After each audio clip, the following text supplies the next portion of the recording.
Bonjour, bienvenue sur Baudin Prof TV. Alors, dans cette nouvelle vidéo liée aux notions de droit, nous allons voir comment s'exonérer de la responsabilité.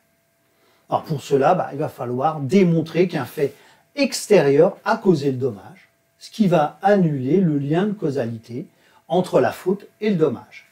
Si je schématise, vous avez un fait générateur, donc quelque chose qui s'est passé, qui a causé un dommage, et entre les deux, un lien. Une faute a causé un dommage, ce qu'on appelle le lien de causalité. Donc il va falloir démontrer que quelque chose, un fait extérieur, a cassé ce lien de causalité. Alors, voyons les faits qui pourraient entraîner une exonération de la responsabilité. Le premier, c'est ce qu'on appelle la force majeure, un cas de force majeure. Qu'est-ce que c'est qu'un cas de force majeure? C'est quelque chose que l'on ne peut pas prévoir, d'imprévisible. C'est quelque chose d'irrésistible, c'est-à-dire qu'on ne peut pas y résister, c'était insurmontable. Et que ça vienne d'un fait extérieur à la personne qui aurait commis la faute. Cela peut entraîner ce qu'on appelle les exonérations totales de la faute, de la responsabilité. Comme exemple, on a des catastrophes naturelles. Vous devez livrer des marchandises à un client, vous tombez sur des tempêtes, des inondations, etc., vous n'allez pas pouvoir livrer en temps et en heure.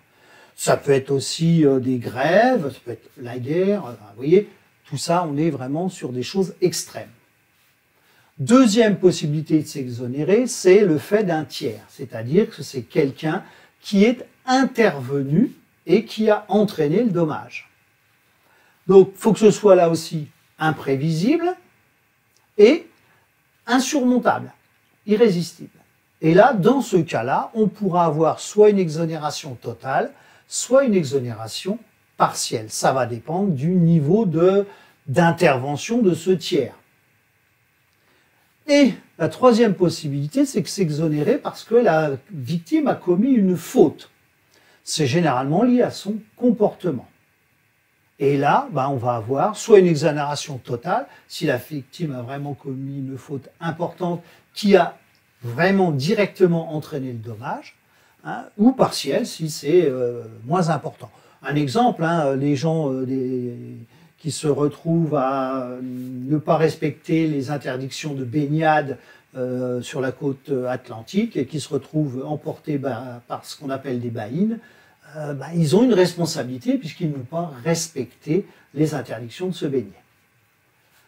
Donc voilà, c'était une petite leçon pour expliquer comment s'exonérer de la responsabilité. Il y a plein d'autres possibilités, là c'est vraiment des notions. Donc si vous avez aimé, n'hésitez pas à liker ma chaîne, à la partager et à vous y abonner. Merci, au revoir.